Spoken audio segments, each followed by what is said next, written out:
اللہ ہوتے ہیں نا وہ تو دینی نعمتوں کو دیکھ کے بھی ڈرتے ہیں کہ یہ کہیں اللہ کی طرف سے ڈھیل تو نہیں ہے.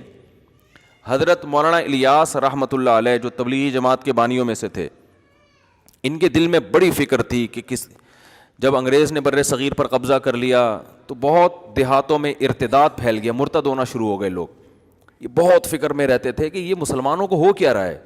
کلمہ لفظ کلمے کا لفظ پڑھنا نہیں جانتے تھے, یعنی اتنی جہالت پھیل رہی تھی. مدارس ختم کر دیے تھے انگریز نے, سارے تباہ و برباد کر دیا تھا مدرسوں کو. تو یہ بہت فکر, یہ راتوں کو اٹھ کے پریشان, نیند اڑ جاتی تھی ان کی کہ بھئی کیا کروں میں. تو بہت کبھی ان کا خیال آتا کہ میں بھی مدرسہ بناؤں. تو پھر یہ سوچتے کہ مدرسے میں تو محدود لوگ آتے ہیں نا, محدود بچے ہوتے ہیں, محدود لوگ ہوتے ہیں. یہ اتنی بڑی قوم جو اتنے لاکھوں لوگ ہیں ہندوستان کے, جس میں پاکستان اور بنگلہ دیش بھی تھا, ان کے ایمان کو کیسے بچایا جائے. نہ پیسے ہیں نہ وسائل ہیں, حکومت برطانیہ کی ہے, وہ تو اسلام کو نہیں پسند کرتا تھا. تو اتنا درد تھا ان کے دل میں. ان کی سوانے میں لکھا ہے کہ راتوں کو نیندیں اڑ جایا کرتی تھی ان کی. ان کے اہل خانہ بتاتے ہیں چہل قدمی کر رہے ہوتے تھے رات کو. تو پوچھتے کیا کہہ رہے ہیں, یہ ہمارے یعنی مسلمانوں کا ہوگا کیا, یہ تو سب اسلام سے دور ہو جائیں گے, اس کو کیسے روکا جائے.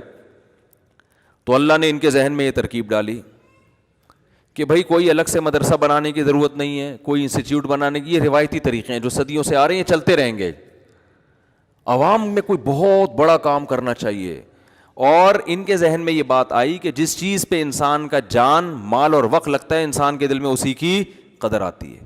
صحابہ کرام کی جان بھی لگی, مال بھی لگا اور وقت بھی لگا. تو ان کا جان اور مال اور وقت لگاؤ. اور جہادی تحریکیں بھی ناکام ہو چکی تھیں, بہت سے علماء انگریز کے خلاف کھڑے ہوئے.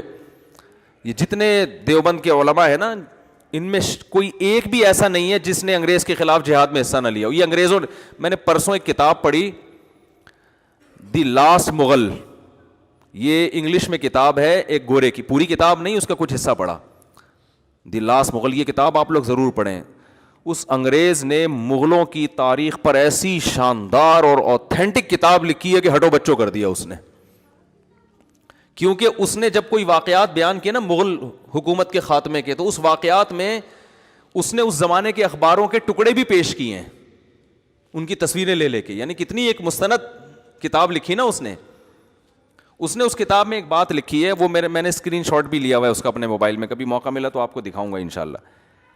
کہ انگریز جب بر صغیر میں آیا تو جو مسلمان حکمران تھے نا, جو مغل بادشاہوں کے جو شہزادے اور شعراء, یہ لوگ پوری رات مشاعرہ کرتے, اور جب فجر کی اذان ہوتی تو یہ سونے کے لیے جا رہے ہوتے تھے. رات بھر کیا چل رہا ہوتا تھا ان کا, یہ فیوچر کی پلاننگ ہو رہی تھی ان کی.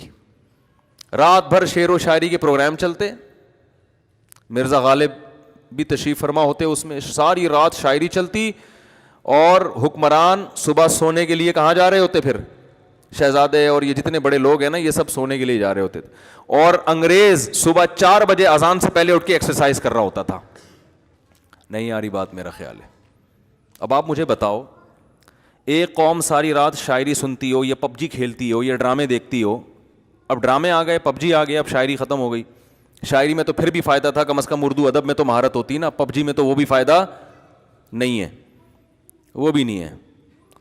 تو ایک قوم جو رات 4 5 6 بجے سو رہی ہو, اور دوسری قوم جو 4 بجے اٹھ کے ورزش کر رہی ہو, تو فیوچر کس کے ہاتھ میں آئے گا بتاؤ. جو رات بھر شاعری سن کے, ڈرامے دیکھ کے, فلمیں دیکھ کے, پب جی کھیل کے سونے والی قوم ہے, یا وہ جو صبح 4 بجے اٹھ کے اپنے دن کا آغاز شروع انگریز یہ کر رہا تھا.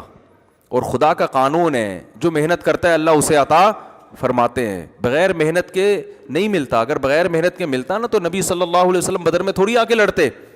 اپنے صحابہ کو یہ تھوڑی کہتے کہ قوت اختیار کرو اور اپنے جسموں کو مضبوط